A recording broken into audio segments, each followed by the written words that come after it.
Album किए थे, उसके बाद में अब काफ़ी साल बाद में अब मैं एल्बम में फिर सोचा माइंड में क्या किया जाए।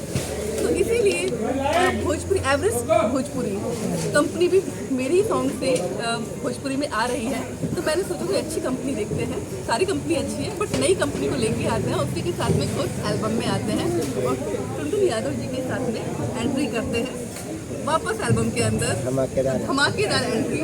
और उसका पूरा श्रेय जाता है हमारे डायरेक्टर जीतू जी को। इनकी वजह से आप लोगों का प्यार है। मैंने इनकी वजह से एल्बम के लिए मैंने हाँ बोली। फिर इन्होंने जब मुझे बताया कि कौन कौन है एल्बम में सिंगर, सबसे पहले मैंने पूछा सिंगर कौन है भाई, किसके गाने हैं, क्या है चीज़ें।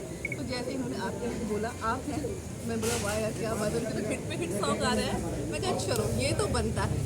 तो हम लोग एवरेस्ट भोजपुरी के लिए यहाँ पे सॉन्ग शूट कर रहे हैं और मैं इनके 4 सॉन्ग शूट कर रही हूँ और सब जीतू जी की मेहरबानी है कि नहीं करो एल्बम कीजिए आप।